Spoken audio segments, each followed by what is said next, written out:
The International Bar Association's Human Rights Institute resolutely condemns the ongoing and unjustified military invasion of Ukraine by the Russian Federation as a flagrant violation of international law, including the UN Charter.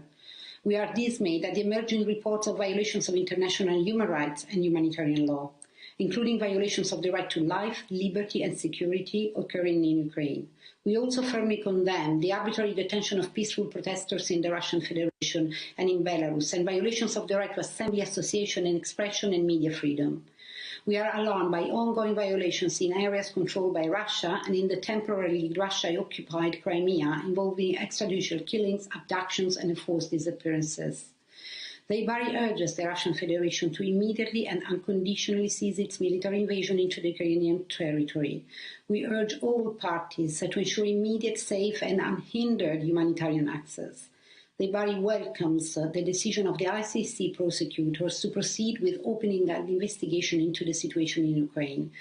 We call on this Council to take all possible actions to ensure accountability for perpetrators, to end impunity and to prevent further deterioration of the situation. The IBARI strongly supports the establishment of a commission of inquiry to initiate prompt, independent and impartial investigation into all violations. Thank you. Thank you. Tiene la palabra Associazione Comunità Papa Giovanni 23. APG 23 calls for an immediate halt to hostilities in Ukraine. Once again, the folly of war is being chosen, the most devastating impact of which falls on civilians and defenseless populations. We would like to echo what Pope Francis said: those who wage war forget humanity. They do not start from the people, but put partisan interest and power in front of everything.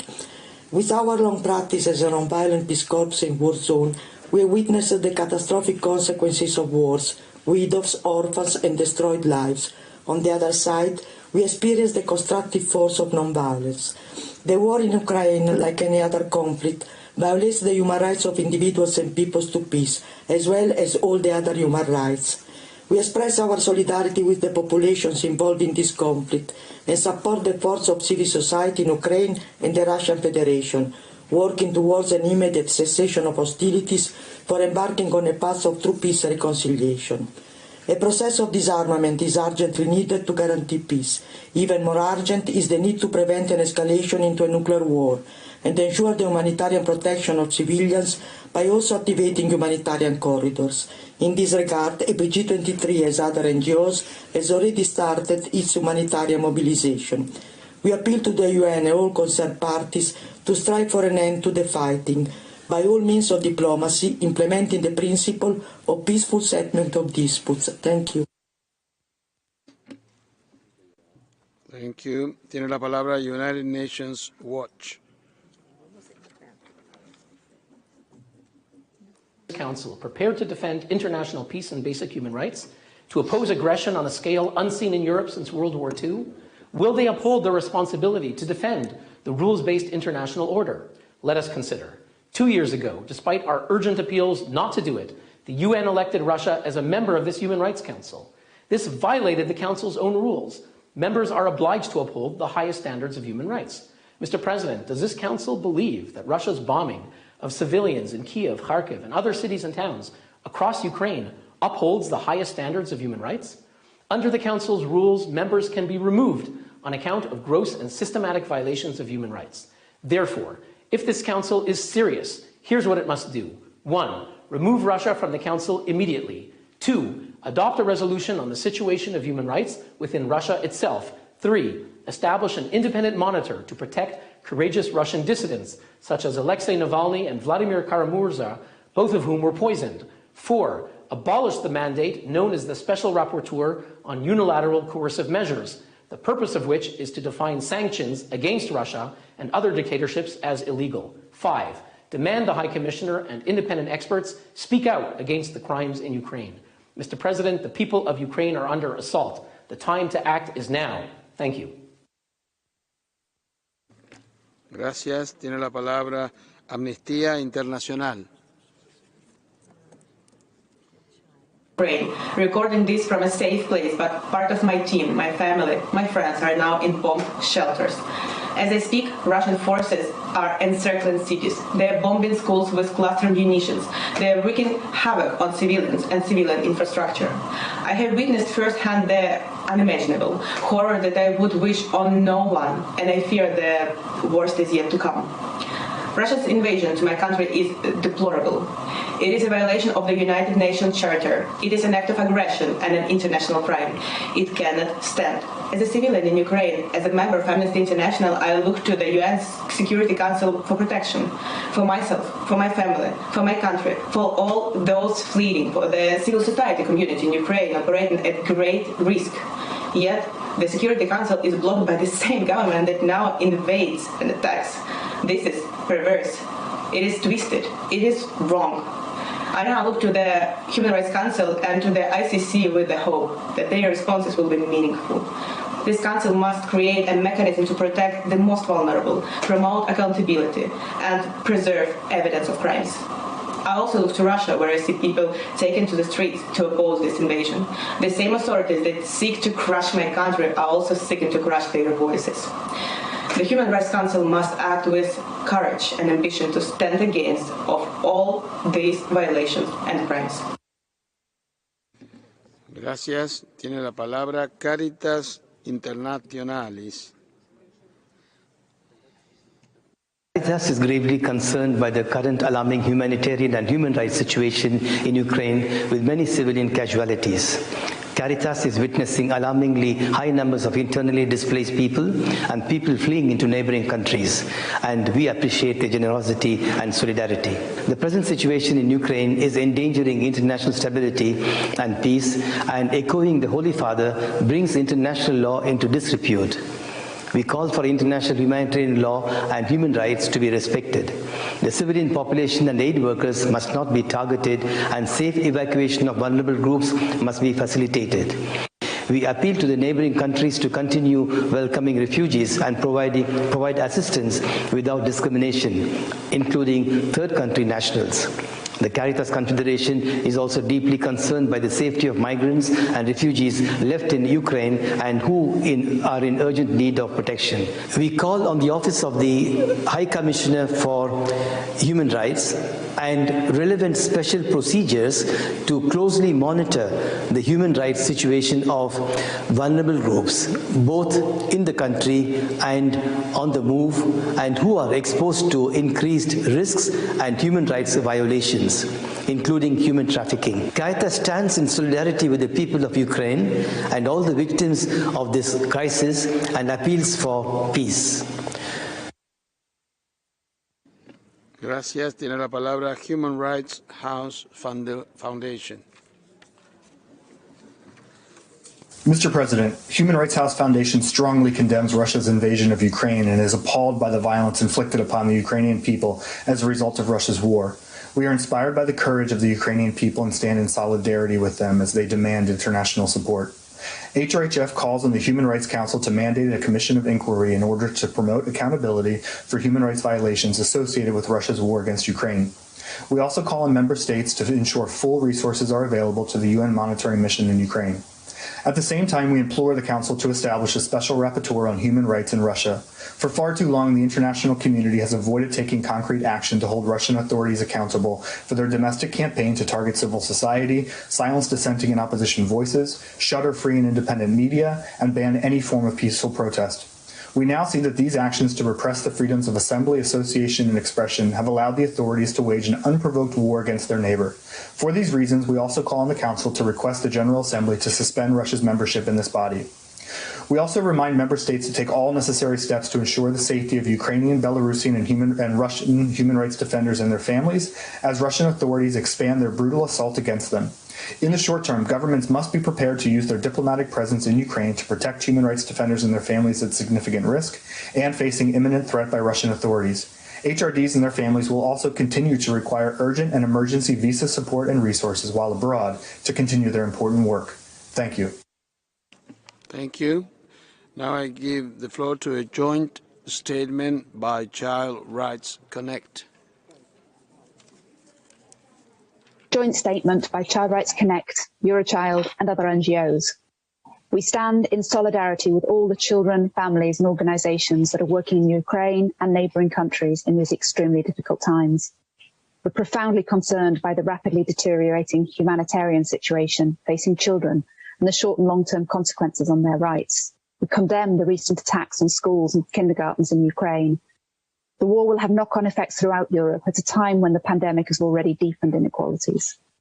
Russian Federation and Ukraine have both ratified the UN Convention on the Rights of the Child and its optional protocol on the involvement of children in armed conflict. We call on all parties to the conflict to abide by international humanitarian law and human rights law, ensure safe access to humanitarian assistance, protect civilians and vital infrastructure such as hospitals and schools.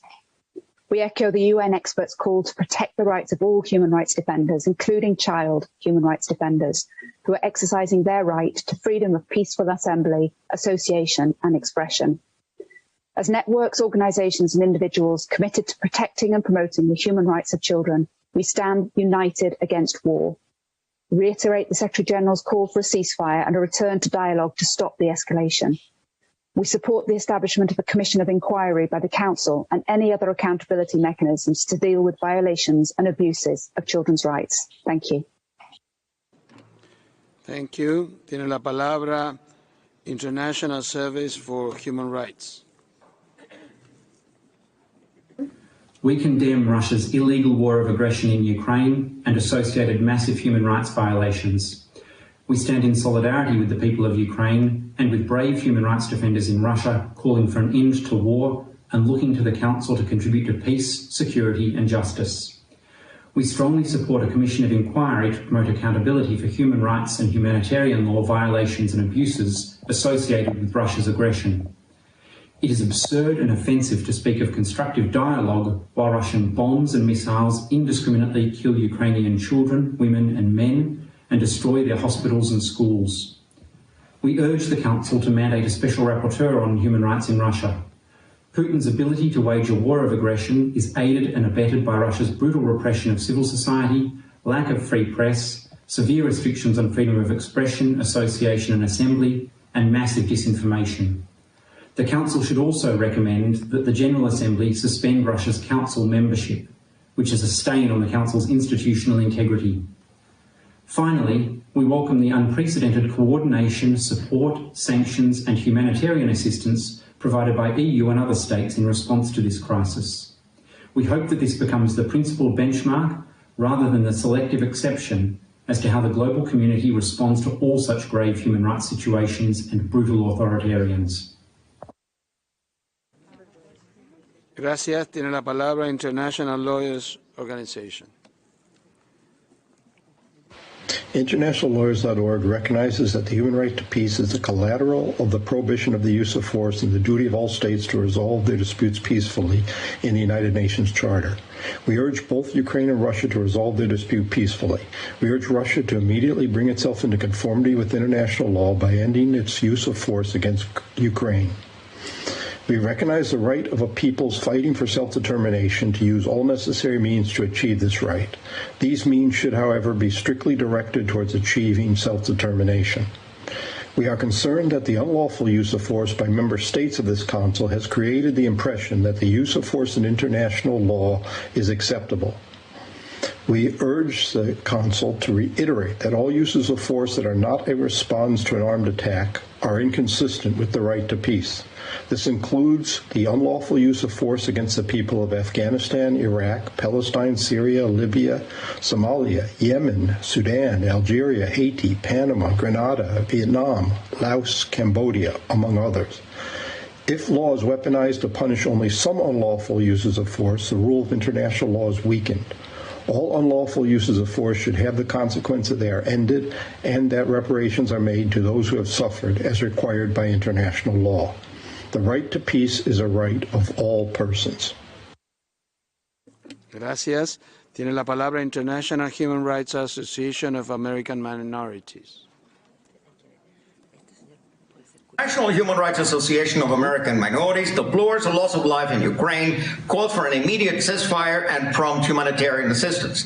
We condemn The violation of the prohibition of the use of force and deplore that over the past 30 years, Article 2.4 of the UN Charter has been violated by states who have conducted military activities without approval of the Security Council against Yugoslavia, Afghanistan, Iraq, Libya, and Syria, where war crimes were committed with impunity. We deplore the continued bombardment of civilians in Yemen and condemn the silence of the international community when Armenians of Nagorno-Karabakh were victims of aggression resulting in thousands of civilian deaths. Such illegal use of force created precedents of permissibility and diminished the authority of the United Nations. While Iran calls upon Russia to stop its aggression in Ukraine, third parties must refrain from adding fuel to the fire. Ukraine and NATO should respect the legitimate security interests of Russia, who feels threatened by its hostile eastward expansion and by the flooding of Ukraine with lethal weapons. We recall that Article 2.4 of the Charter prohibits not only the use of force, but also the threat thereof.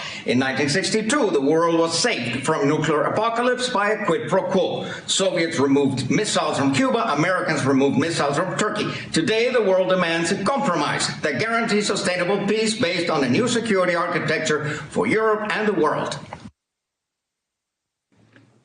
Thank you. Tiene la palabra Minority Rights Group. This statement by a Ukrainian and international coalition of Romani human rights defenders and allies to call for peace and solidarity and call on the Russian Federation to cease the violence caused by the war against Ukraine. This war is not only a threat to European security and peace, it comes with violence of international humanitarian and human rights laws under the treaties ratified by Russia. As members of global community who has and continues to face far too many tragedies, we wish to express our deep concern regarding the fast escalation of violence and the increasing number of victims this war has already caused.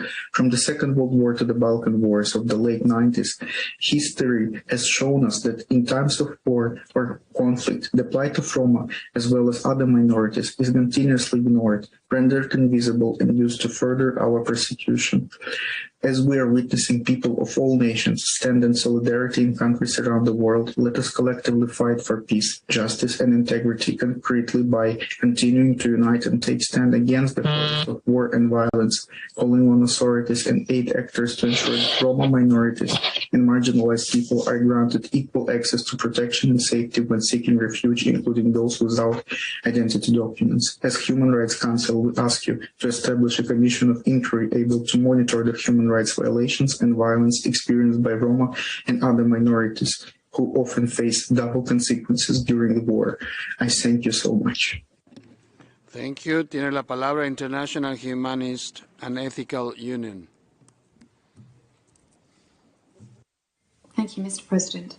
The unprovoked and illegal invasion by Russia in Ukraine is a violation of the UN Charter and international law, including human rights law. As each day goes by, we witness an increasing number of gross and systematic violations of human rights. It is a tragedy unfolding before our eyes. This Council has a duty to respond. It must adopt a robust resolution, unequivocally condemning Russia's actions and establishing a commission of inquiry to report on the situation in Ukraine and promote accountability for all forms of human rights violations occurring there. Such violations are clearly facilitated and sustained by the oppressive human rights climate in the Russian Federation itself. The severe restrictions on free expression, the widespread propagation of disinformation, the repression of civil society, and the intimidation, censoring, and criminalization of journalists all contribute to the Russian government being able to wage a war of aggression without accountability at home. Accordingly, any Council resolution needs to create a mandate for a special rapporteur on the human rights situation in Russia. Mr. President, we meet today at the UN Human Rights Council, a body specifically tasked with protecting and promoting the human rights of all. To have a country that is, as we speak, dropping bombs on innocent civilians and willfully blocking any action at the UN Security Council continue to sit as a member of this Council is nothing less than a stain on the Council's integrity and a shame on us all. Any resolution adopted must urge the General Assembly to suspend Russia's Human Rights Council membership immediately. I thank you. Thank you. Tiene la palabra Civicus, World Alliance for Citizen Participation. Civicus stands in solidarity with the people of Ukraine and calls for a swift, unified and targeted international response. The protection of human rights defenders, journalists and activists must be a priority. Human rights defenders and journalists have a responsibility to document human rights violations, a role which is critical for the international community to hold perpetrators responsible. In a letter to the United Nations Commissioner for Human Rights a few days before the invasion, the United States expressed serious concerns about information in its possession that Russia has created lists of journalists, activists, and minority groups whom they plan to kill or send to camps. All parties to the conflict have a responsibility to protect human rights defenders, journalists, and civilian populations, and to guarantee the free flow of humanitarian aid. An act of aggression on this scale needs commensurate response. We call upon the Council to create an investigative and accountability mechanism to monitor, investigate, and document human rights violations so that perpetrators can be identified and held to account. Russia is rated as repressed on the Civicus Monitor, and journalists and activists have long been the target of government crackdowns. It is clear that a nation that does not respect the rights of its own people will not respect the rights of others. In this context, Russia has no place as a member of the premier human rights body of the UN, and we join calls for Russia to be suspended from Council membership. Thank you. Tiene la palabra Institute for NGO Research.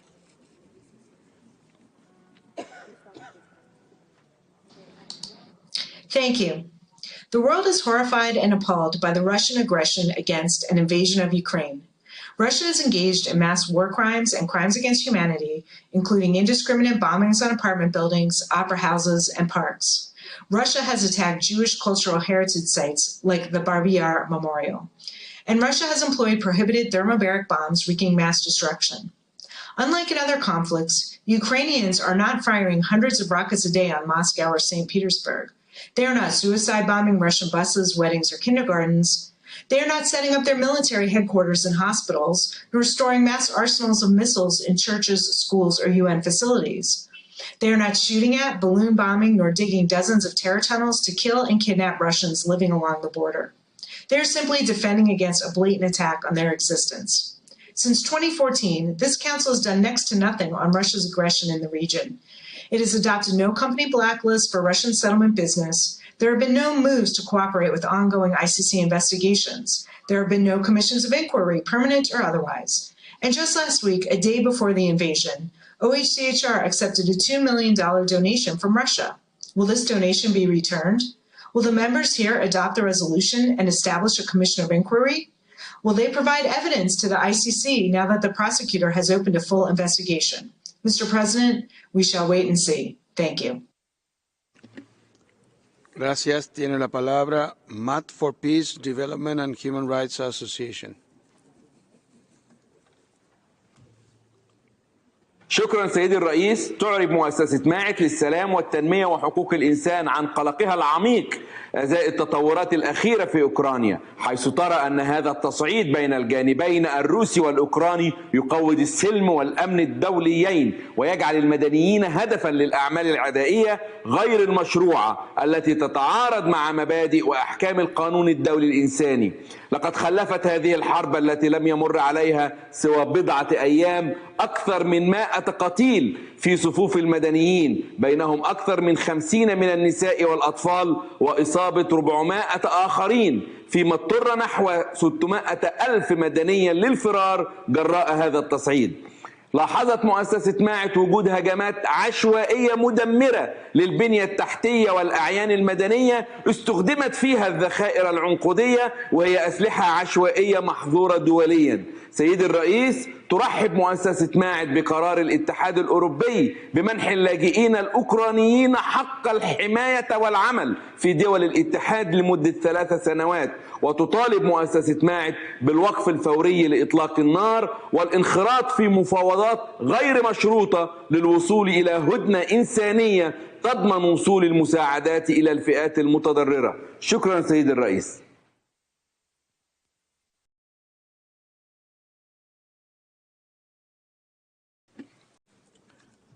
Gracias. Tiene la palabra Access Now. Mr. President, Your Excellencies, as we speak, the people of Ukraine continue to suffer under an illegal, brutal invasion, both offline and online. I'm drawing attention to cyber attacks that compound suffering in Ukraine and threaten human rights. We stand with the people of Ukraine as they endure Russia's large-scale invasion targeting population centers, alongside ongoing cyber attacks that impact critical services and infrastructure. Cyber attacks destroy essential systems like electrical grids and hospitals, exacerbating tensions and endangering lives. Violations of human rights online enable and escalate offline violence, and the calculated attacks targeting digital systems essential to people's safety and well-being are unacceptable. We urge the Council to take action now, first, by unequivocally condemning attacks on Ukraine's internet telecoms and broadcast infrastructure, which deliver essential information and systems, and to investigate serious violations of international human rights law, online and offline. Second, establish and uphold clear people-first cybersecurity standards and condemn cyber warfare as a threat to human rights in Ukraine and seek accountability for cyber attacks. Finally, timely support for local actors, particularly human rights defenders, activists, and journalists, is needed to help these vulnerable groups strengthen their resilience against cyber attacks. Thank you. Thank you. Tiene la palabra European Union of Jewish Students. Madam President, my name is Christina Ster, and I'm the President of the Ukrainian Union of Jewish Students. I'm speaking on behalf of the European Union of Jewish Students, and I'm recording this message from bomb shelter in Kharkiv, Ukraine. So since the start of the Putin's invasion in Ukraine, the shelling in Kharkiv never stopped, but has intensity day on a day. On Monday, I was only 500 meters away from the Russian rocket, hit the building, killing 11 innocent lives, including children. Putin war has now claimed and countless lives, and the death toll is on the rise. Putin claimed that the intended denazify Ukraine, and yet our president is Jewish, yet Putin's army bombed the site of Babi Yar, whereas 33,771 Jews were murdered during the Shoah. Yet more than the 10,000 Shoah survivors are fearing about their lives. Madam President, make no mistakes, Putin was a criminal, a war criminal. In the past days, the Ukrainian Jewish and non-Jewish life have taken an army, not just the army, the Ukrainian citizens, with the most incredible bravery. We are fighting for our rights, for our freedom, and now we are praying for the peace. Please help us.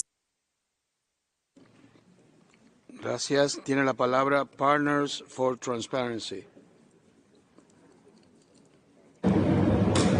Thank you, Madam President. There is no way to deny the facts indicating escalation of indiscriminate attacks on civilians objects in the framework of the armed conflict between the Russian and the Ukrainian armed forces, which violated all international laws, especially the rules of international humanitarian law.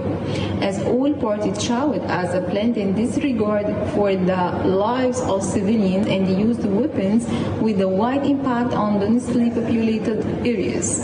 All parties involved in the crimes against civilians and the evidence obtained by the Partner for Transparency confirms the involvement of all parties in the crime against civilians.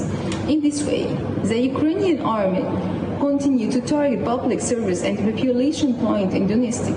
And this regard also, the Russian army launched a number of indiscriminate attacks on the number of Ukrainian cities.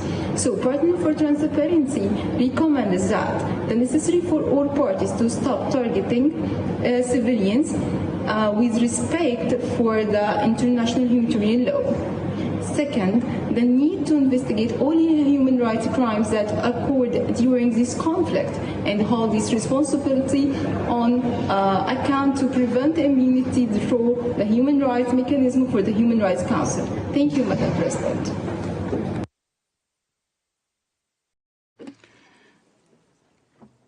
Tiene la palabra World Federation of Ukrainian Women's Organization. Madam President, Since 2014, the World Federation of Ukrainian Women Organizations regularly has made interventions in the Human Rights Council about the effects of Russian aggression against Ukraine and the violations of human rights in the illegally occupied Crimea and Donbass. 7 days ago, Russia started a full-scale war against Ukraine in flagrant breach of Ukraine's territorial integrity and sovereignty and prohibition of use of force in the UN Charter. People of Ukraine have been subjected to bombing and shelling. Russian forces have targeted residential buildings, hospitals, schools, kindergartens, orphanages. The number of refugees is nearing 1 million. The situation of women and children is particularly fragile. A large number of women and children have been killed or blessed. Many women and children staying in shelters have been deprived of their basic needs. Gross violations of the right to life, liberty and security have already taken place. We are particularly concerned about the likely consequences of this brutal aggression on human rights in Ukraine through forced displacement of civilians, disappearances, restrictions of freedom of assembly and expression, persecutions and other human rights violations. Russian Federation is committing crimes against humanity and war crimes. Russia must be held accountable for that. We invite the Human Rights Council to call upon the Russian Federation to respect international humanitarian law, prevent attacks on civilians, residential areas, schools, medical institutions, and to call for all those detained to be treated consistently with international human rights law. Above all, please continue to call for an end to Russian aggression. Thank you. Gracias. Tiene la palabra Campaign for Innocent Victims in Conflict. 1 week into the war, the consequences on civilian populations have been devastating. Initial reports focused on significant incidental harm resulting from war fighting in densely populated areas. As conflict escalates, we are also observing the increased use of tactics designed to create massive casualties. The international community needs to support the adoption of urgent measures to protect the civilian population of Ukraine. The absolute priority is to bring about a ceasefire and stop the fighting. Second, evacuation routes need to be urgently negotiated in order to allow civilians to safely flee. Civilians must not be prevented from fleeing nor being attacked during the process. Third, humanitarian corridors or green corridors must be established from and into areas exposed to intense fighting, where the dire need of food, medical supplies, and winterization items increases the vulnerability of the population day after day. Fourth, in order to bring about full accountability and transparency, the important work of existing monitoring and investigation mechanisms in Ukraine need to be reinforced and scaled up. And in addition, an independent fact-finding mission, for instance, under the form of an independent international commission of inquiry, needs to urgently be established to hold perpetrators into account. All parties should abide by international humanitarian law and international human rights law, and precautionary measures need to be taken in attack or against the effects of attack to protect the civilian populations of Ukraine. Thank you. Y el último orador en la lista es Center for Global Non-Killing. Dear human beings, Mr. President, non-killing in reverence for life. We were all born from a mother.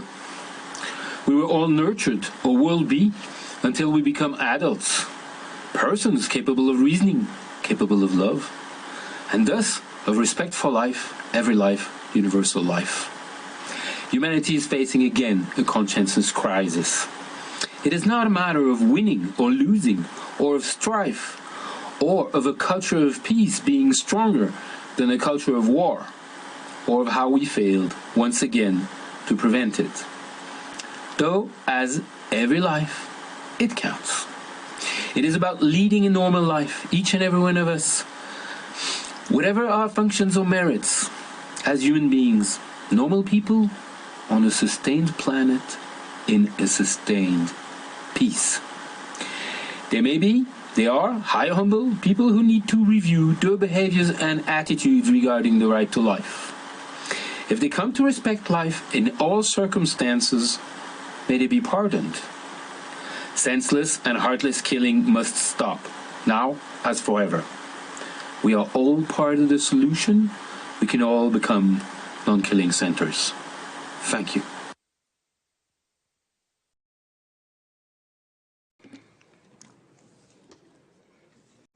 Muy bien, muchas gracias. Este fue el último orador de la lista.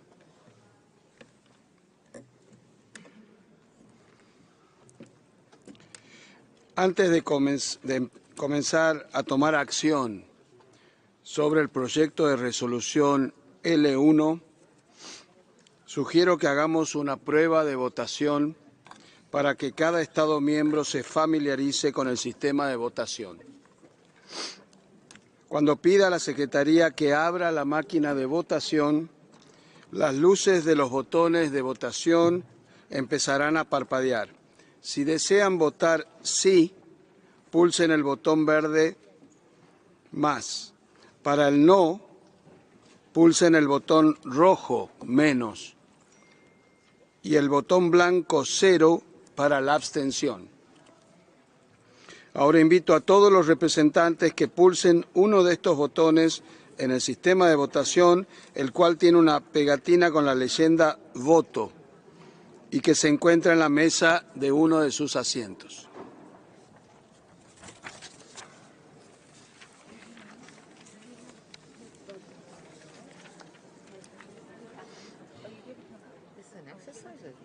Exercise.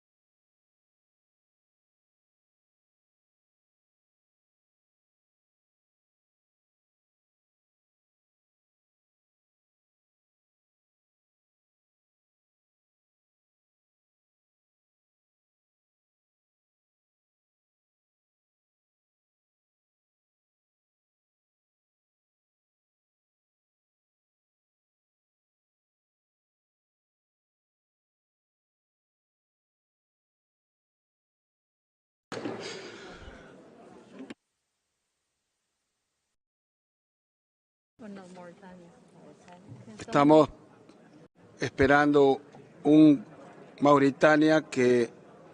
¿Está Mauritania en sala?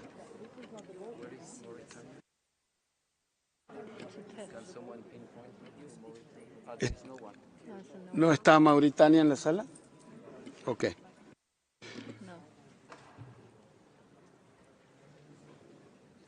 Si es así, pido a la Secretaría, primero a las delegaciones que comprueben si su voto se refleja correctamente en la pantalla. Y si es así, pido a la Secretaría que cierre la máquina de votación.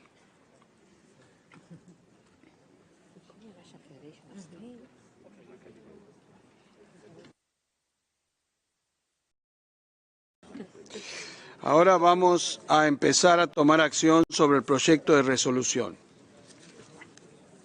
Les recuerdo que el proceso de votación es un proceso en el que participan solo los Estados miembros.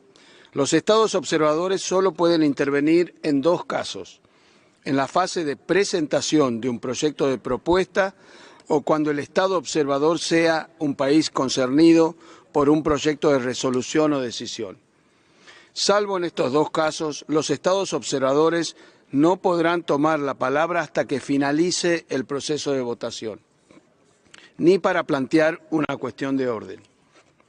Permítanme recordarles, y esto es muy importante, que de acuerdo con nuestro proceso de votación, todas las mociones de procedimiento, como las enmiendas orales y las solicitudes de votación sobre párrafos separados, deben anunciarse durante el segmento de comentarios generales.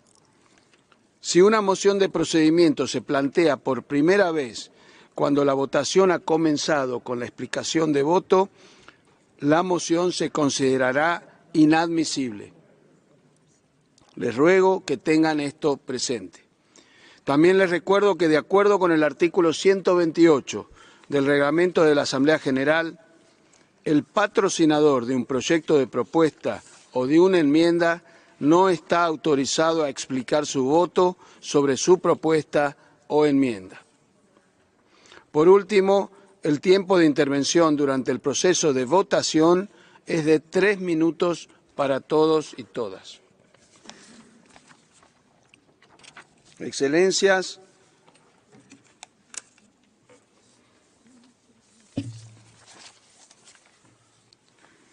El Consejo examinará ahora el proyecto de resolución L1 titulado Situación de los derechos humanos en Ucrania derivada de la agresión rusa.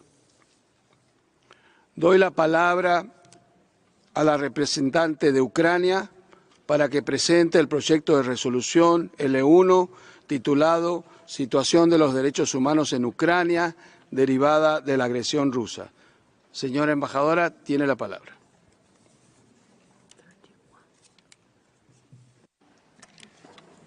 Mr. President, the delegation of Ukraine has an honor to present for the consideration of the Human Rights Council Resolution L49/L1, Situation of Human Rights in Ukraine resulting from the Russian aggression, so far co-sponsored by 68 countries. The aim of this resolution is for the Council to exercise its primary mandate and to put an end to human rights crisis in Ukraine caused by unjustified and unprovoked military aggression by the Russian Federation. Russia attacked not only Ukraine, but every country in this room by breaching the UN Charter and fundamental principles of international law with acute human rights ramifications. Thousands of innocent civilians have now lost their lives. Russian forces continue deliberate and indiscriminate shelling of the Ukrainian cities. The number of people who were displaced has already exceeded 1 million. Destruction of the civilian infrastructure has left hundreds of thousands without access to electricity or water and other essential needs. The shelling of Europe's largest nuclear plant may lead to a global catastrophe. The situation in Ukraine is a matter of deep concern for international human rights institutions, including UN High Commissioner for Human Rights and Human Rights Council special procedures. Building upon the adopted 2 days ago General Assembly resolution Aggression against Ukraine, the present draft resolution reaffirms support for sovereignty and territorial integrity of Ukraine, condemns Russian aggression and calls for the withdrawal of Russian forces from Ukraine. The draft also includes a number of provisions that focus on human rights and humanitarian violations perpetrated by the Russian Federation. Most importantly, the initiative envisages the establishment of a commission of inquiry, which will investigate all alleged violations and abuses of human rights and violations of international humanitarian law and related crimes in the context of the Russian Federation's aggression against Ukraine, including their root causes. In the process of elaborating this initiative, we engaged with numerous delegations from every region of the world. I wish to thank all colleagues for their constructiveness and valuable proposals, including those submitted during the 2 rounds of informal consultations.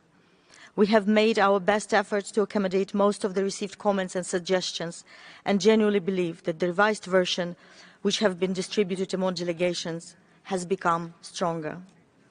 Mr. President, the irrefutable evidence of gross and systematic human rights violation, as well as war crimes and crimes against humanity by Russia against the people of Ukraine, are building up with every minute of this war.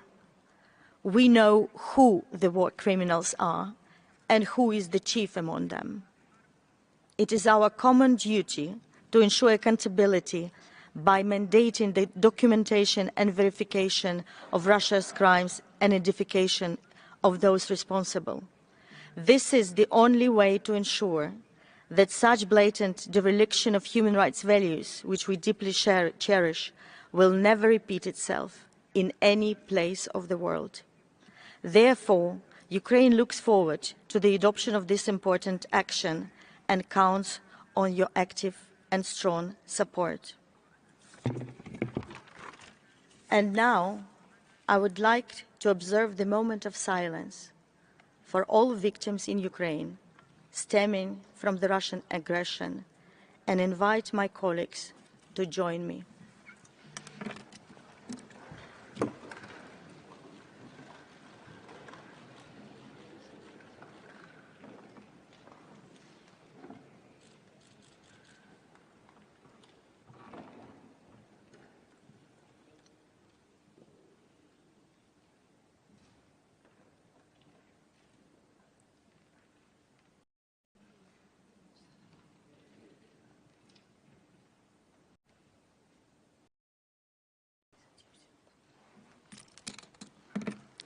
I thank you, Mr. President.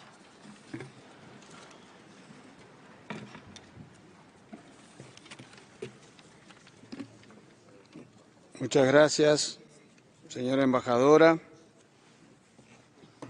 La Secretaría me ha informado de que hay 31 copatrocinadores adicionales del proyecto de resolución. Doy la palabra a los Estados miembros ahora del Consejo que deseen hacer comentarios generales sobre el proyecto de resolución L1 en su versión oralmente revisada.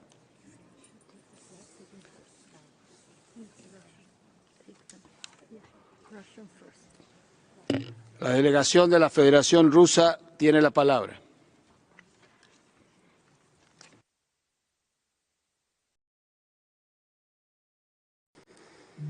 Благодарю вас, господин председатель. Мы уже высказывали свое негативное отношение к проведению срочных дебатов. Их цель для нас очевидна – отвести внимание от преступной политики киевских властей в отношении своего же народа, возложив при этом всю ответственность на Россию.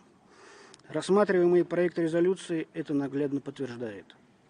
В нем нет ни слова о преследовании и убийствах журналистов, оппозиционеров, правозащитников и просто несогласных, пытках, ущемлении прав религиозных и национальных меньшинств, сужении пространства для гражданского общества, всплеске расизма и расовой дискриминации.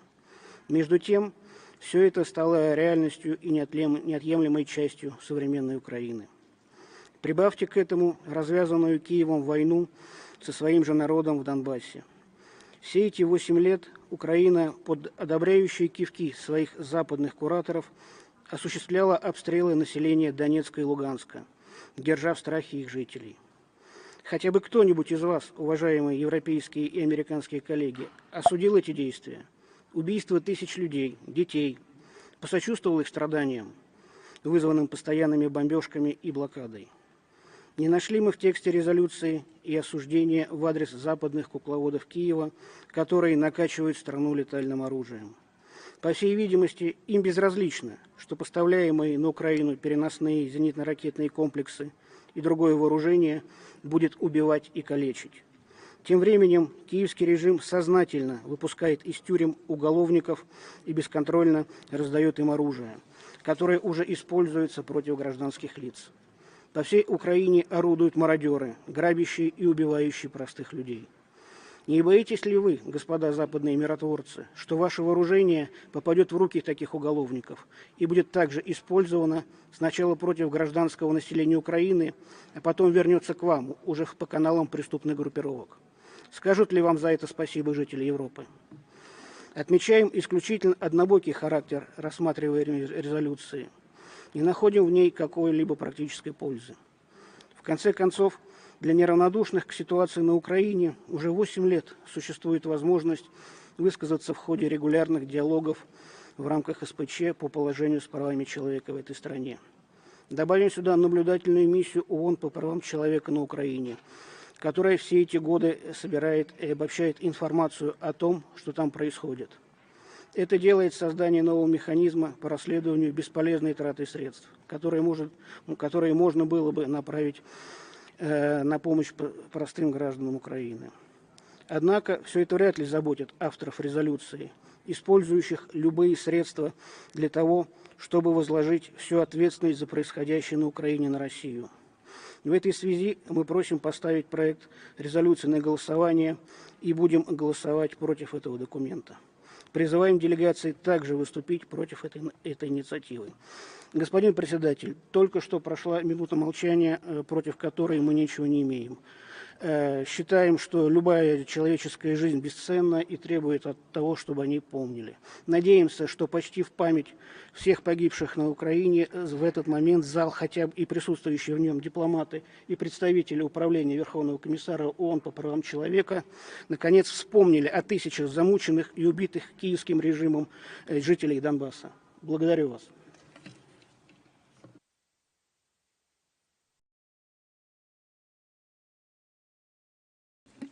Gracias. Le doy la palabra. Je donne la parole à l'ambassadeur de la France.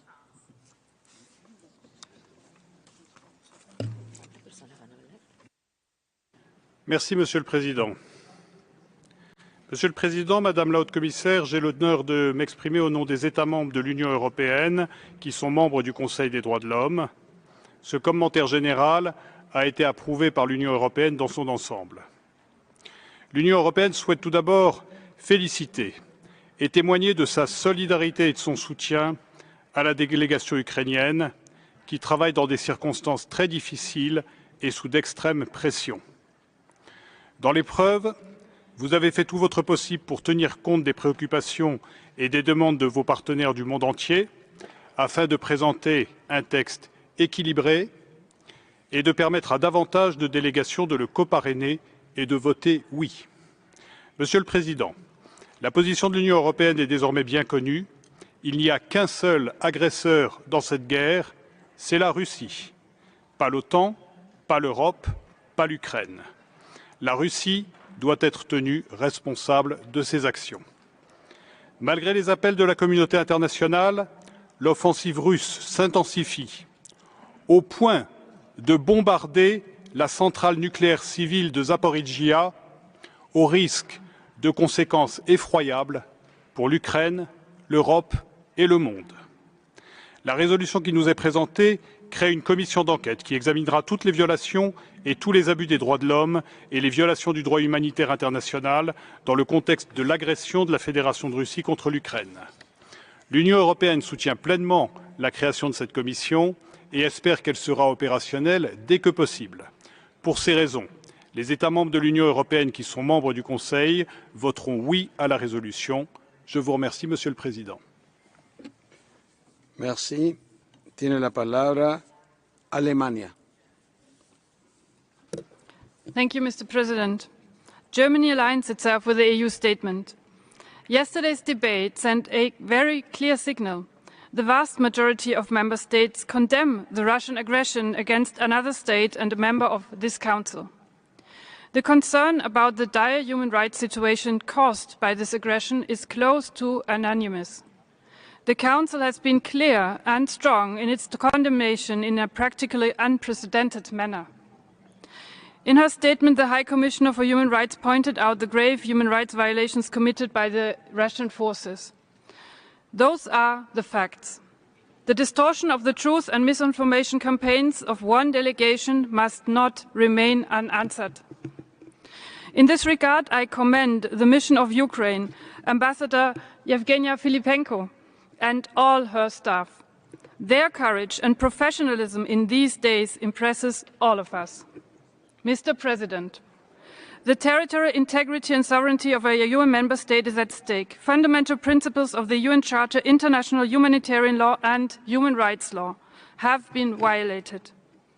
The country in whose territories those violations are committed is requesting the establishment of a commission of inquiry in order to ensure accountability.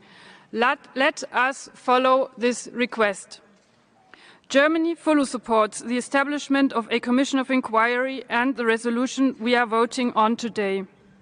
We call on all members of this Council and the United Nations to support this call. Thank you. Thank you. Tiene la palabra Países Bajos.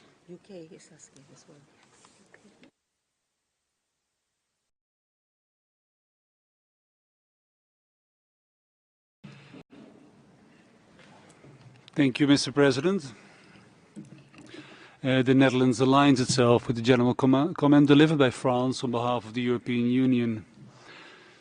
Mr. President, the world is faced with a unique and difficult challenge. Global peace is at stake. This requires a careful and unified response. Before us today is a strong resolution that condemns the Russian aggression and reflects the gravity of the situation. The Netherlands will vote in favor of the resolution. And we will do so because the resolution contributes to international monitoring and ensures accountability through the creation of a commission of inquiry, with a strong mandate to collect and consolidate evidence of violations and abuses. The establishment of this commission of inquiry is a crucial step towards accountability and the prevention of impunity. We commend Ukraine for the transparent and inclusive manner in which it led the negotiations carried out under very difficult circumstances. We expect the international community to continue to be united in its condemnation of the Russian aggression and its commitment to resolving the crisis through peaceful means. And therefore, we call on all members of this Council to vote in favor of the resolution. I thank you, President. Gracias. Tiene la palabra Polonia.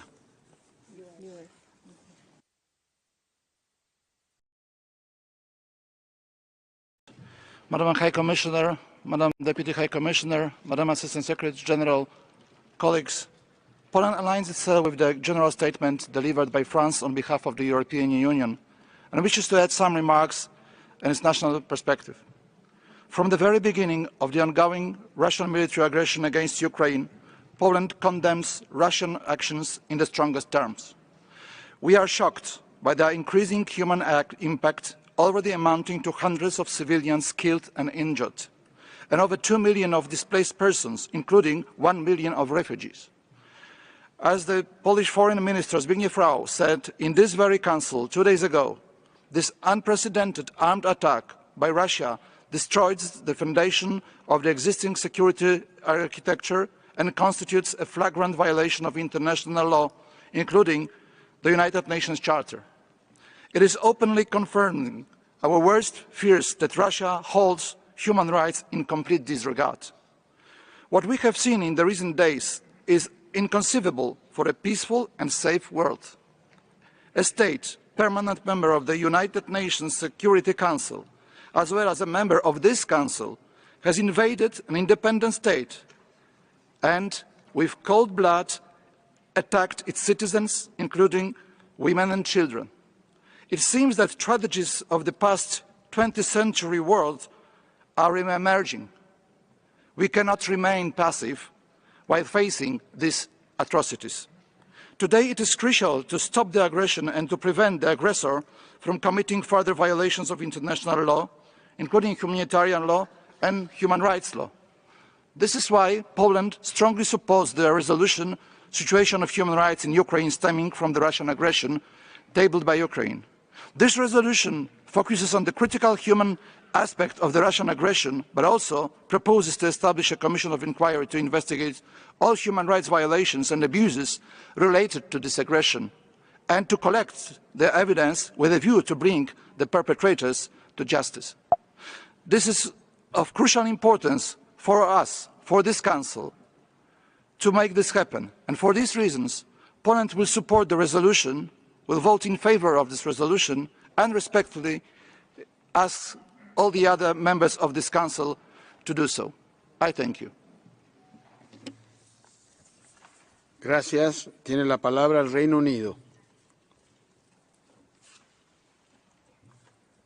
Mr. President, 4 years ago today, Russian military intelligence officials carried out a chemical attack in the British city of Salisbury. Today, we see Russian forces attacking a nuclear energy plant in Ukraine. There is no limit, it seems, to the actions of President Putin's regime. This week we have seen an unprecedented show of unity by the international community. In the UN Security Council, in the UN General Assembly, and today, I hope, here in this Council, of which we are a member. And I wanted to pay tribute to our Ukrainian colleagues who, working in the most difficult personal and professional circumstances, as they think of their loved ones under attack from missiles and bombs and tanks and the streets of their homeland, have risen with the greatest professionalism to work with all of us to ensure that today this Council speaks out in the clearest possible terms in support of the very principles on which this organisation was founded, in support of the Charter, in support of international law, in support of territorial integrity, in support of sovereignty, in support of democracy, in support of human rights, and in support of fundamental freedoms, the freedom for a country to choose its own destiny. I urge all our fellow members of this Council to join with us to support Ukraine in this hour of need and to support the draft resolution in front of us. Thank you very much. Gracias. Tiene la palabra Lituania.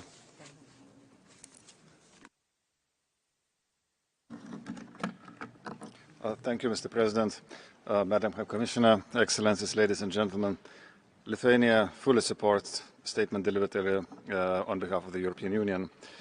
And Lithuania, in the strongest possible terms, condemns Russia's open, large-scale aggression against independent, peaceful, and democratic state of Ukraine. And we must be very clear about the terminology we use. It is not conflict in Ukraine. It is Russia's aggression on Ukraine. Even more, it is attack against us all, against the international law and rules, against the multilateral system we believe in. Participation of Belarus in this attack means sharing responsibility for its consequences. This brutal invasion is an appalling and flagrant violation of the Charter of the United Nations, the Helsinki Final Act, the Budapest Memorandum, and the Charter of Paris. Also, we must not be carried away by lies and misinformation the Russian Federation uses. We call on the international community to see the facts. The human rights and humanitarian situation in Ukraine is worsening as we speak. The number of civilian casualties is growing. Concern about the fate of those within the territory under attack or siege by Russian troops is alarmingly rising. This morning, we saw attack on the largest nuclear power plant in Europe. If it will be damaged, human suffering will be of unspeakable proportions. The United Nations General Assembly 2 days ago sent a strong message to the world, and the Human Rights Council cannot be silent. It is this Council's role to address situations of gross human rights violations and also take immediate steps to prevent them. Therefore, we fully supported Ukraine's request for an urgent debate and stand fully behind the resolution before us today. The gravity of the situation fully justifies the establishment of a commission of inquiry, and the aggressor must be stopped and held accountable. Lithuania will vote in favor of the resolution, and we call on other members of this Council to do the same. I thank you. Gracias. Tiene la palabra la delegación de Estados Unidos de América.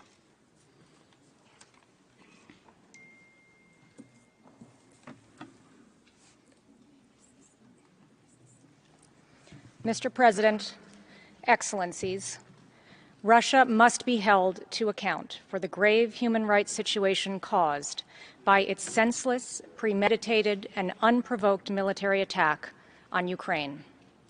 The High Commissioner for Human Rights has stated that Russia's vicious action clearly violates international law and puts at risk countless lives.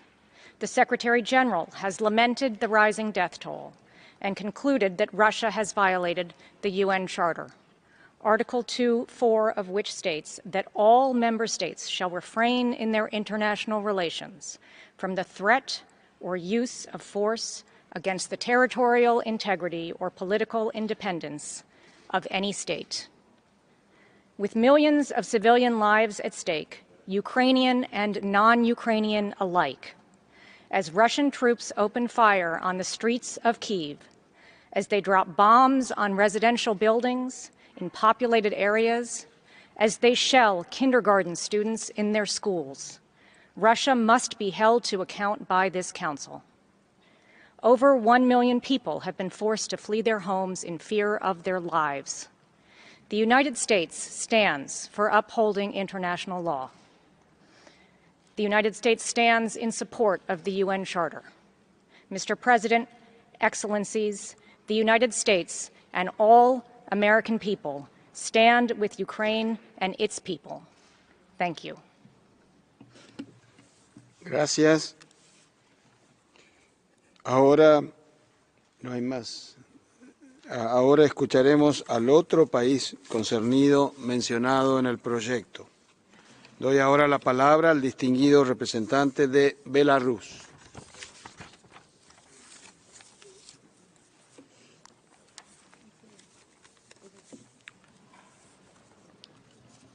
Благодарю, господин председатель. Мы не поддерживаем представленный проект резолюции Л1. Этот документ не содействует политико-дипломатическому урегулированию конфликта. Беларусь приняла участие в консультациях по Л1 и внесла ряд конструктивных предложений, нацеленных на поддержку переговорного процесса между сторонами конфликта в текущей ситуации, когда льется кровь братских славянских народов. К сожалению, наши предложения проигнорировали. Шокирует тот факт, что в резолюции нет ни слова про переговоры и мир. Похоже, что поддержка переговорного процесса ради мира волнует белорусских дипломатов больше других. Сожалеем мы о том, что авторы резолюции проигнорировали предложения Беларуси, нацеленные на предотвращение попадания в зону конфликта наемников и летального оружия. Ряд западных стран осуждает Беларусь за, как они выражаются, поддержку агрессии против Украины. И об этом идет речь в Л1. Но давайте скажем себе честно, кто подпитывает пламя конфликта в Украине? В отличие от соавторов резолюции, Беларусь не направляет в зону конфликта оружие и наемников. И нет ни одного белорусского солдата на украинской земле. И напротив, по сообщениям, Польша уже пропустила только из Хорватии 200 наемников. Отдельные западные политики поддерживают призывы к иностранцам ехать воевать в Украину. Германия и Литва, которая говорит о нашей ответственности, заявили, что не будут препятствовать выезду в зону конфликта так называемых добровольцев.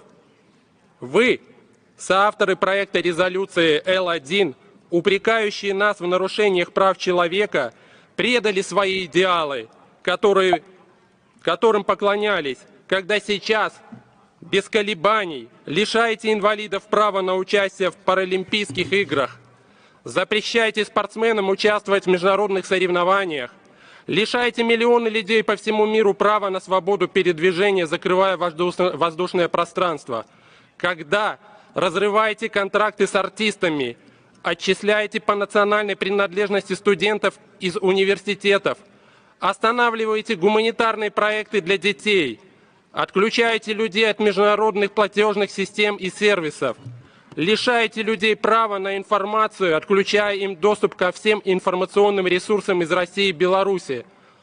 Даже сайты белорусских дипмиссий с консульской информацией, адресованной простым гражданам, полностью заблокированы в Европе. Этим самым соавторы резолюции вытерли ноги о всеобщую декларацию прав человека. Вы извратили смысл работы правозащитных механизмов ООН и УВКПЧ, фактически лишили их нейтральности и превратили в проводников своих интересов, сузив их функции до подобия судилищ. Беларусь, как братский народ России и Украине, сейчас обеспечивают условия для того, чтобы стороны конфликта могли в безопасных условиях договориться друг с другом. И мы планируем продолжить эту благородную миссию, потому что понимаем, что скорейшего завершения конфликта ждут все народы. По вышеуказанным причинам Беларусь призывает не поддерживать проект резолюции Л1. Я благодарю вас.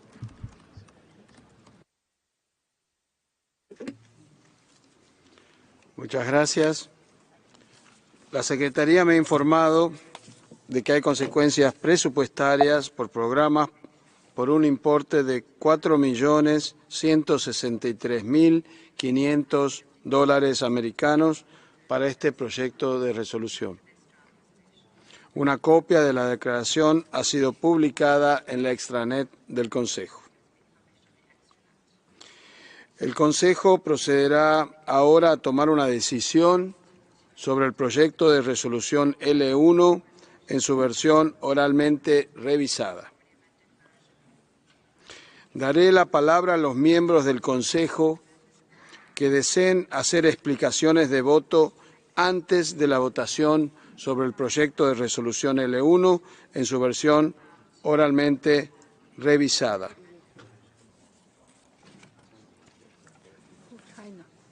La delegación de China tiene la palabra.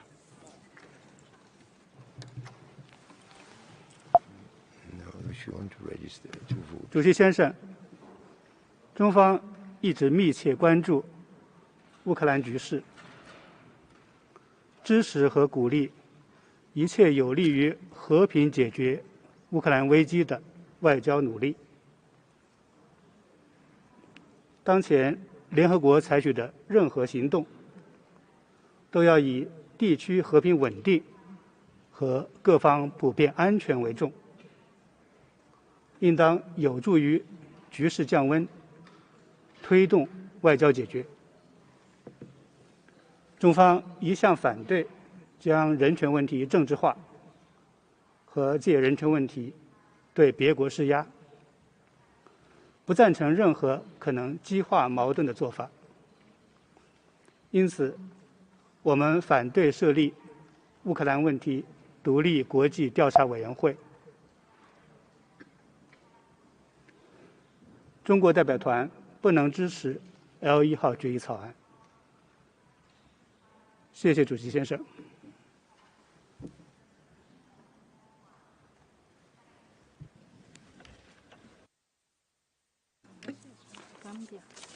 Muchas gracias. Tiene la palabra Gambia.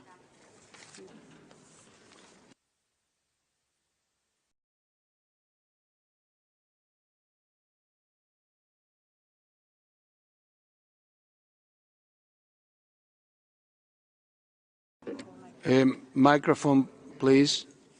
Ambassador. Ambassador, please. Provoked. Microphone, and you can start again, please. Thank you. Good afternoon.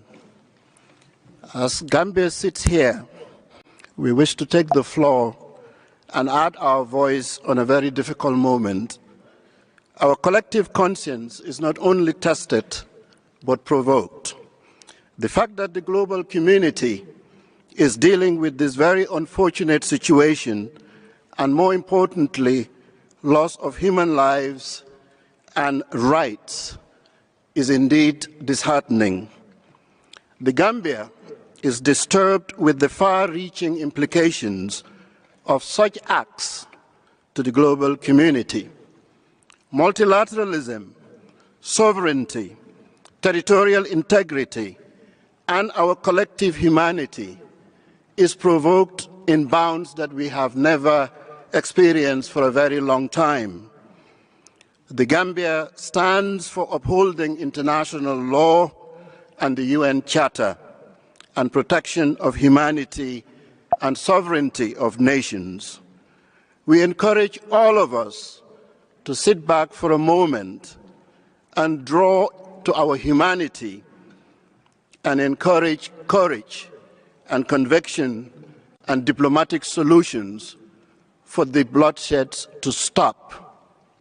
We're losing children, we're losing women, we're losing elderly. Rhetoric is not going to restore our humanity. Excellencies, as we go through the political ping-pongs, we must know that human lives continues to be affected. We are disheartened as a nation, and our thoughts and our prayers are for the lives that are lost. We thank you. Gracias. Tiene la palabra la delegación de Cuba.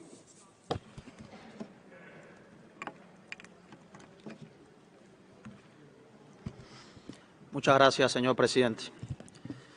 Señor presidente, Cuba es un país defensor del derecho internacional y la Carta de las Naciones Unidas, referencias medulares para los países pequeños contra el hegemonismo, los abusos de poder y las injusticias. Defendemos la paz en todas las circunstancias y nos oponemos sin ambigüedades al uso o amenaza del uso de la fuerza contra cualquier Estado. Estamos comprometidos con el derecho internacional humanitario y llamamos a todas las partes a proteger la población, sus bienes y la infraestructura civil. Lamentamos profundamente las pérdidas de vida de inocentes. El pueblo cubano ha tenido y tiene una relación entrañable con el pueblo ucraniano. Señor presidente, Cuba ha rechazado siempre la selectividad, los dobles raseros y la manipulación de los derechos humanos con fines políticos. Es un tema que conocemos bien. Nuestro país es víctima directa de esas inaceptables prácticas. Escuchando las intervenciones de algunos países, parecería que se ha hecho justicia a las atroces violaciones de los derechos humanos perpetradas en el pasado reciente. Baste mencionar los vuelos secretos con personas secuestradas, las ejecuciones extrajudiciales, la imposición de medidas coercitivas unilaterales y criminales bloqueos contra pueblos enteros y el establecimiento de campos de concentración y tortura. Ni una sola resolución se ha podido adoptar sobre esas graves situaciones. No lo han permitido muchos de los que hoy demandan actuación inmediata ante los acontecimientos en Ucrania. Señor presidente, como cuestión de principios, Cuba comparte la posición del movimiento de países no alineados contraria a la imposición de resoluciones y mandatos contra países. Jamás se logrará una real cooperación en materia de derechos humanos sin el consentimiento y el compromiso de los Estados concernidos. El proyecto de resolución presentado vulnera los principios básicos del diálogo respetuoso, la no selectividad y la no politización que deben guiar la labor de este Consejo. Es un texto parcializado que no responde a preocupaciones genuinas por la situación de derechos humanos en Ucrania. Mucho menos ofrece soluciones para promover el ejercicio efectivo de esos derechos, sin exclusiones. Asignar responsabilidades a solo una de las partes involucradas es, cuando menos, un enfoque sesgado e incompleto del asunto, que no podemos apoyar. Cuba continuará abogando por una solución diplomática de la actual crisis en Europa, por medios pacíficos, que garantice la seguridad y soberanía de todos, el ejercicio efectivo de los derechos humanos, la paz y la seguridad regional e internacional. Muchas gracias. Gracias. Tiene la palabra el distinguido delegado de Cuba, de Venezuela.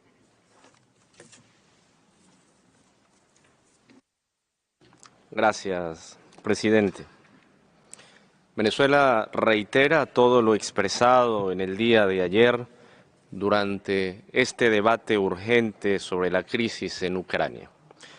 Para nosotros resulta claro que son las graves provocaciones de Estados Unidos y la OTAN, basados en una peligrosa visión hegemónica del mundo, las que agudizaron el conflicto y originaron todo el sufrimiento actual a las poblaciones de Ucrania y Rusia. Lamentamos constatar que el proyecto de resolución presentado no es equilibrado. Adolece de serios desbalances en sus argumentaciones y planteamientos dirigidos exclusivamente en contra de una de las partes en el conflicto. Venezuela ratifica su firme posición de principios de rechazo a la imposición selectiva de mecanismos contra países específicos y más aún cuando estos no cuentan con el consentimiento del país concernido. No podemos aceptar bajo ningún concepto la instrumentalización de los derechos humanos con fines políticos. Saludamos con esperanza y optimismo la continuación de las negociaciones en curso entre las partes y hacemos un llamado a acelerar la desescalada y encontrar fórmulas de entendimiento sobre la base de un diálogo franco que no sea entorpecido por injerencias externas ni presiones financieras o políticas como las medidas coercitivas unilaterales implementadas contra la Federación de Rusia en abierta contravención al derecho internacional. Señor presidente, sin menoscabo de conocer y condenar las causas de la actual situación, Venezuela tiene un amplio historial en la mediación diplomática y en la resolución de conflictos. Recordamos, por ejemplo, el compromiso personal y diplomático del presidente Hugo Chávez para lograr la pacificación de nuestra vecina Colombia, dejando a un lado cualquier consideración bélica. Venezuela se opone, por principios y por su tradición histórica, a cualquier forma violenta de resolver los conflictos y confía en el diálogo efectivo como el mejor camino para la resolución pacífica de las divergencias. La principal razón de este Consejo es preservar los derechos humanos de las poblaciones de ambos países y ofrecer un claro mensaje de paz. Por tales razones, Confiando plenamente en la necesidad de generar una vía de confianza para labrar la paz, Venezuela se abstendrá en la votación del proyecto de resolución 49/L.1, sin que ello suponga que su actual posición pueda ser considerada como un precedente en la constitución de mandatos que entorpecen la suprema labor de este Consejo en defensa de los derechos humanos. Muchas gracias. Muchas gracias. No veo ninguna otra solicitud de palabra. Por lo tanto, a petición de la delegación de la Federación Rusa, el Consejo procederá ahora a una votación registrada.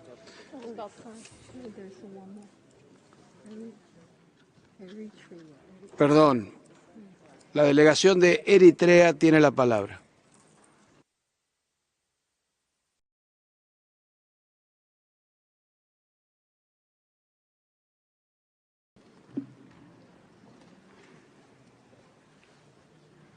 Thank you, President. Eritrea reiterates its statement on the urgent debate it submitted on the situation yesterday. On this regard, Eritrea sees the debate as a political exercise with very little contribution to curbing genuine human suffering. We believe it doesn't contribute to the sustenance of peace, security, and indeed collective security of both Russia and Ukraine. There is no consent by the country concerned, and introducing coercive measures will be counterproductive. The resolution itself lacks adequate balance on the victims of the human rights violations. It is from this point that we object to the resolution. Apart from this, Eritrea stands with all victims of the conflict. And for these reasons, we will not support the resolution.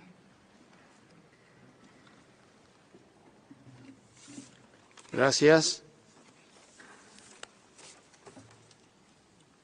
Ahora sí, no habiendo más solicitudes de palabra, a petición de la delegación de la Federación Rusa, el Consejo procederá ahora a una votación registrada sobre el proyecto de resolución L1 en su versión oralmente revisada. Pido ahora a la Secretaría que abra el dispositivo de votación y solicito a todas las delegaciones que registren su voto.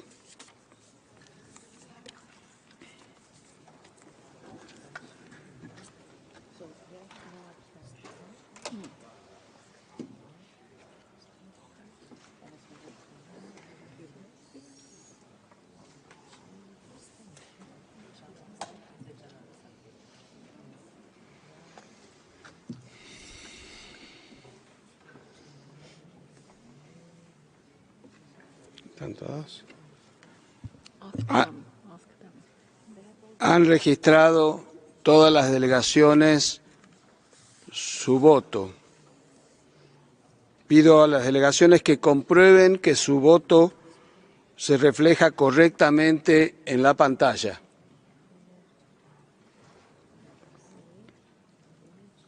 Si es así, pido a la Secretaría que cierre el dispositivo de votación. La votación está cerrada. Los resultados de la votación registrada son los siguientes: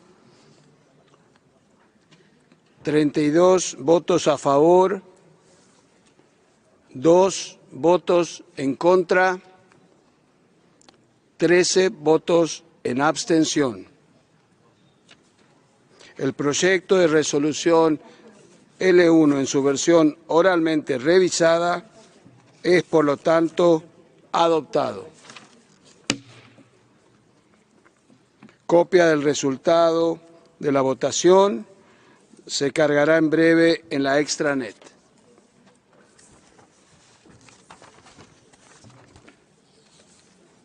Ahora le doy la palabra a los miembros del Consejo que deseen hacer explicaciones de voto luego de la votación. La delegación de Qatar tiene la palabra. السيد الرئيس، صوتت دولة قطر لصالح مشروع القرار الذي تم اعتماده اليوم في هذا المجلس، وذلك انطلاقا من التزامها بالمبادئ الأساسية التي تقوم عليها سياستها الخارجية، والالتزام بمبادئ القانون الدولي وميثاق الأمم المتحدة، لا سيما الامتناع عن التهديد باستخدام القوة أو استخدامها، وتسوية النزاعات الدولية بالوسائل السلمية، والالتزام بالسيادة والاستقلال السياسي والسلامة الإقليمية للدول الأعضاء. ومن هذا المنطلق تؤكد دولة قطر على احترام سيادة واستقلال أوكرانيا ووحدة أراضيها في حدودها المعترف بها دوليا. السيد الرئيس، لقد استند تصويت دولة قطر على مشروع القرار على أساس قانوني، حيث ركز مضمونه على المواثيق والأعراف الدولية وميثاق الأمم المتحدة ومبادئ القانون الدولي والقانون الدولي لحقوق الإنسان والقانون الدولي الإنساني، وهي مبادئ مشتركة ومتفق عليها. وإننا نفهم أن الغرض من مشروع القرار هو إقامة هذه المبادئ الراسخة والتأكيد عليها. السيد الرئيس، تؤمن دولة قطر بأن السبيل الوحيد لتسوية النزاع الدائر في أوكرانيا وتلبية المشاغل المشروعة لجميع الأطراف يتمثل في عدم اتخاذ ما من شأنه أن يؤدي إلى مزيد من التصعيد، وحث جميع الأطراف على ضبط النفس والمضي قدما في الحوار البناء والمسار الدبلوماسي من أجل التوصل إلى حلول شاملة وتوافقية ومستدامة مبنية على تنفيذ الاتفاقات القائمة ومبادئ القانون الدولي وميثاق الأمم المتحدة. كما تعرب دولة قطر عن القلق من تفاقم الحالة الإنسانية الراهنة للمدنيين في أوكرانيا، وتؤكد على ضرورة تيسير وصول المساعدات الإغاثية للمحتاجين والالتزام بالمبادئ الأساسية لتقديم المساعدات الإنسانية وضمان سلامة المدنيين والمرافق المدنية كأولوية قصوى. ختاما، تواصل دولة قطر اتصالاتها مع جميع الأطراف وتحثهم على إنهاء الأزمة بالحوار والطرق الدبلوماسية، كما تقوم بالتنسيق مع الجهات الإنسانية من أجل تقديم المساعدات إلى جميع المحتاجين لها. وشكرا السيد الرئيس. Muchas gracias. Tiene la palabra la delegación de Libia.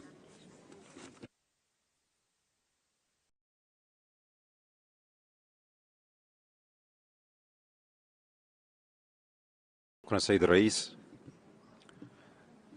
سيد الرئيس، لقد صوتنا دعما لقرار مجلس حقوق الإنسان بشأن الوضع في أوكرانيا نتيجة للعدوان الروسي، وذلك التزاما منا بمبادئ القانون الدولي وميثاق الأمم المتحدة، والتي تمنع التهديد باستعمال القوة واستخدامها ضد سلامة الأراضي أو الاستقلال السياسي لأي دولة أو على أي وجه آخر لا يتفق ومقاصد الأمم المتحدة.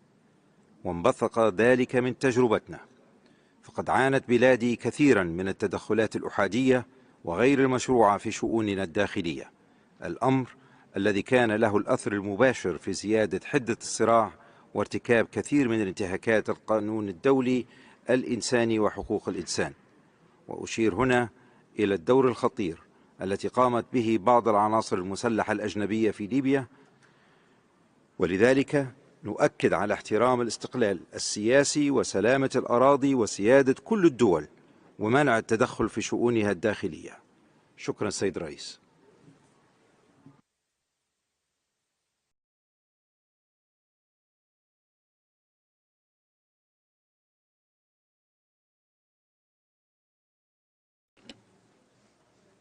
Shukran.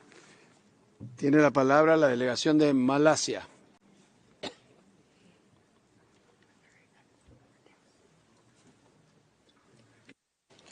Mr. President, Malaysia is seriously concerned with the situation in Ukraine, and we reiterate our call for an immediate ceasefire and de-escalation of hostilities.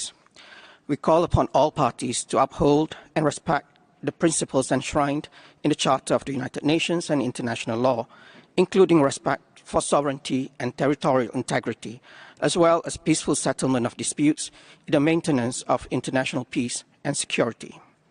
Malaysia abides and strongly upholds the principles and purposes of the United Nations Charter and international law, and these principles have guided us in our decision today. Malaysia believes in the important role of the Human Rights Council in addressing human rights situations in an impartial and objective manner. Thus, it is always our endeavor to help create the right fundamentals for constructive engagement and dialogue at the Council. It is driven by our desire to ensure the continued relevance and effectiveness of the Human Rights Council. This is in accordance with the pledges we made when we sought membership of this Council.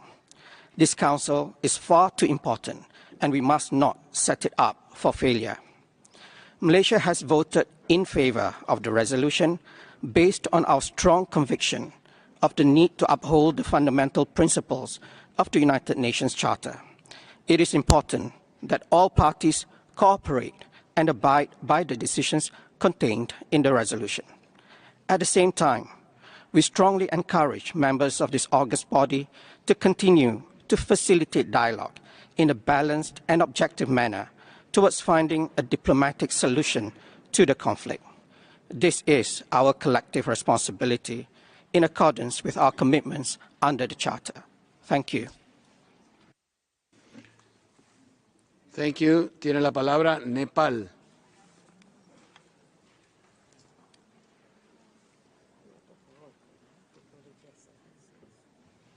Perfecto.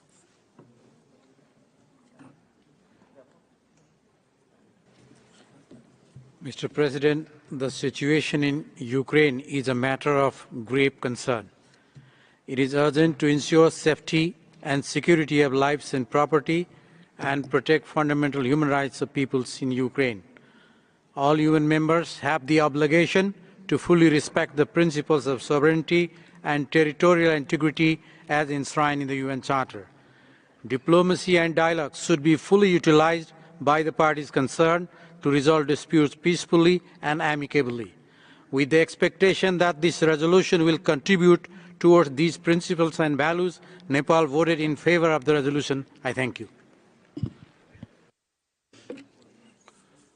Gracias. Tem a palavra a delegação do Brasil.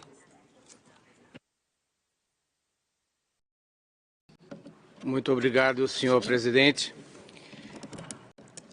Madam High Commissioner, the deteriorating circumstances on the ground have convinced us of the need for the Human Rights Council to add its voice to the Security Council and the General Assembly in seeking solutions to the crisis in Ukraine. For this reason, we supported the current urgent debate. There is an imperative need for all relevant UN bodies to work together towards re-establishing peace, safeguarding security, and protecting human rights and fundamental freedoms in Ukraine. Despite constructive proposals during the negotiations of the resolution, we are disappointed by the text before us. Brazil would have favored a more balanced draft that could create space for dialogue among all parties and send a strong message for respect of international human rights law. Unfortunately, the current text is flawed. While we are pleased to note that the mandate of the Commission of Inquiry has been refocused to address the current crisis rather than past events, we still believe it is not an appropriate mechanism at this stage to assess and review the facts on the ground. Given the lack of objective and verifiable information available regarding human rights violations and abuses, we reiterate our view that a fact-finding mission with a robust but fair mandate would be a more effective and efficient tool to achieve our immediate common objectives. We're also frustrated that our comments regarding key language on peace and security were not duly taken on board. The text still contains a number of law or imprecise. In the context of the HRC, such language constitutes unjustifiable precedent that can only exacerbate the politicization of our deliberations. In addition, we consider that references to future legal procedures preempt the result of the proposed investigations. We need first to gather, verify, and assess facts on the ground. before making recourse to international courts. Such references are counterproductive at this point in time and will not contribute to the goals advocated by this Council, which should be primarily to promote respect to human rights and to further avoid civilian people suffering in Ukraine. Likewise, Brazil is concerned that the inclusion in the current resolution of a specific paragraph on ICC initiatives could establish a dangerous interdependence between that august body and Human Rights Council proceedings, bypassing established channels and procedures. Despite the shortcomings that we have outlined, we above all believe that this Council cannot stay silent.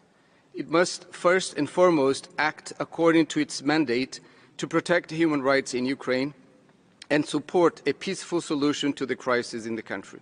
For these reasons, Brazil decided to vote in favor of the resolution on the situation of human rights in Ukraine. Thank you. Obrigado. Tiene la palabra Indonesia.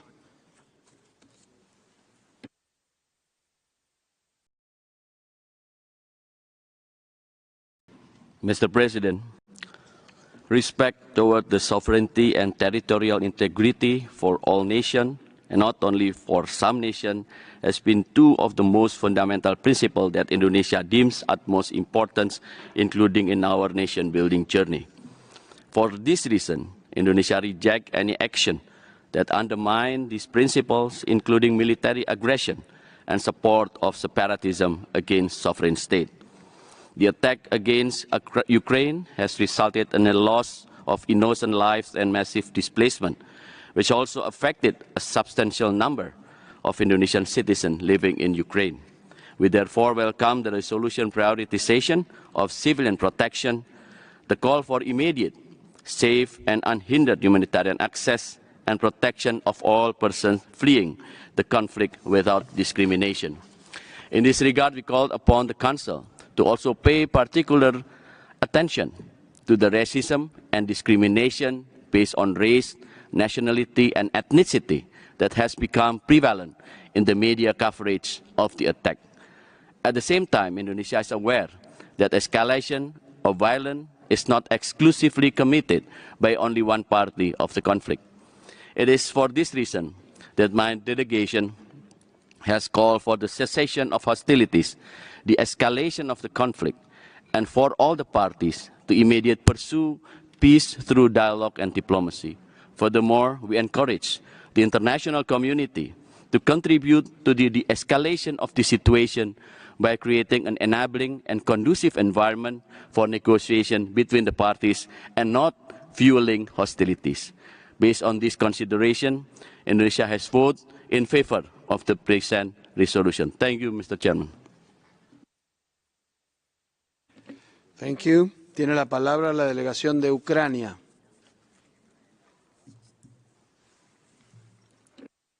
Mr. Chairman, I would like to make a general comment here. The delegation of Ukraine welcomes the adoption of today's resolution, which has brought together UN members from all regions of the world against the aggression and human rights violations and breaches of international law. I thank all those who voted for the right cause. А теперь я хотела бы обратиться к российским и белорусским дипломатам и гражданам этих стран, которые работают в Женеве. Находясь здесь, вы все прекрасно видите и все прекрасно понимаете. И у каждого человека есть возможность выбора. Продолжать защищать зло или сохранить человеческое достоинство. И этот выбор за вами. I thank you, Mr. President.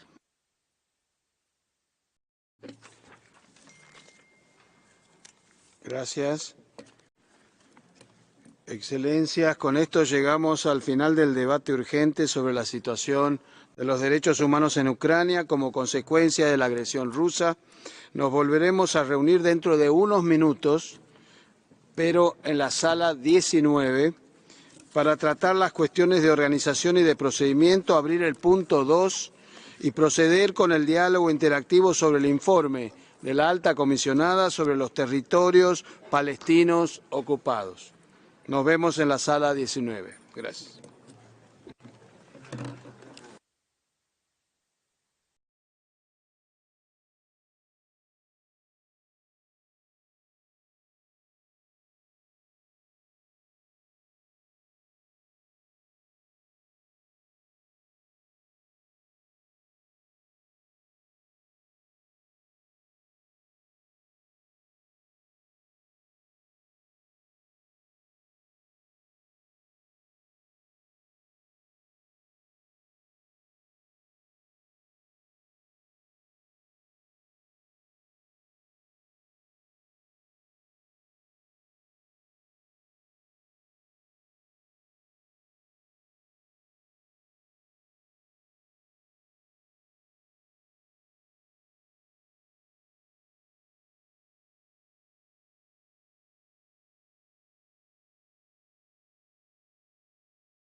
myself?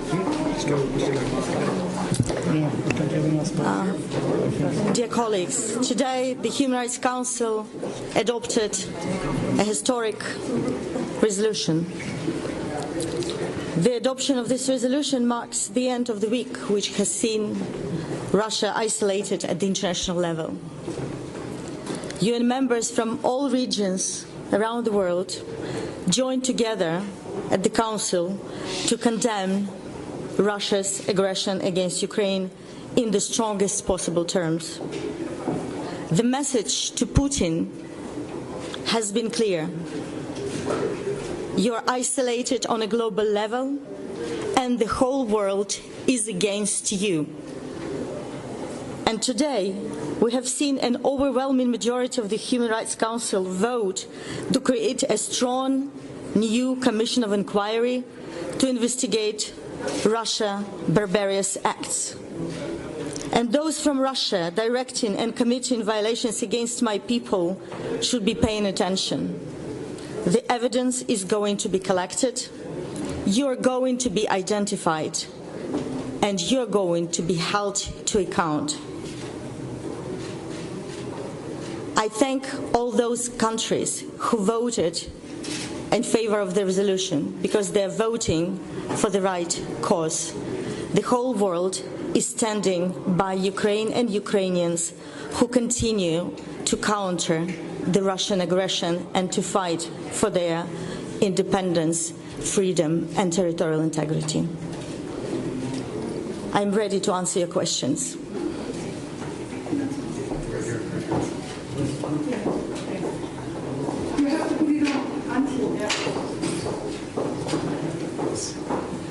Ambassador Laurent Siro, Swiss News Agency, now that you got that huge majority at the Council, there have been a lot of calls to ask the General Assembly to suspend Russia from the Council. Do you plan to come back drafting a new resolution at the end of the session to convey that call to the General Assembly? Thank you. You rightly said that suspension is rather a matter for the General Assembly than for the Human Rights Council, but nothing is off the table now. We will continue to work with fellow members of the Human Rights Council and in New York to see how this issue could be thoroughly and clearly and strongly addressed both in Geneva and New York. Ambassador Emma Farge from Reuters. I was wondering, practically speaking, how soon do you expect this commission of inquiry to actually be operational? And what can it really achieve? And how can it work with other investigators on the ground, such as the ICC and the UN Human Rights team already there? Thank you. Thank you for your question. We hope that the Commission will be established as soon as possible, given the urgency of the situation. This will be an important body to complement the work of the ICC. It will keep our Council, Human Rights Council, informed with clear, reliable, verifiable information about the facts on the ground. And this is also, we think, vital to counter this disinformation that comes from the Russian side, even today. So the new Commission of Inquiry does have a mandate to cooperate with the ICC, and so it will be able to support its work. Are there any other questions? What is also important that the Commission will also look at the root causes of the conflict, of the aggression, and has a mandate to address the connection between Russian internal repression and external aggression. So it is open for the Commission to inquire into these issues as well. We thank you. Thank you. Gabriela Sotomayor, Mexico. What is your reaction on Latin America support that you received today? And also, at the end of the meeting, you said something to the ambassadors of Russia and Belarus, saying what if they can continue to serve the evil or something like that. Can you elaborate on that, please? Thank you so much. On the first point, the countries all around the world are united today against the aggression and violation of human rights, against the breach of international law and order, because there is an increased understanding that if we do not address this today, that nobody could feel safe tomorrow. So we expect this very strong support from all around the world. And for the Russians and Belarusians, our appeal was to their humanity. Every person has a choice in its life to support evil or to support the good. In these unprecedented circumstances, these people are called upon to decide for themselves on which side of the history they want to be remembered and not to be ashamed of their own choice. Are there any other questions? Then the press conference is closed. Thank you. Thank you. Thank you. Very good. Thank you.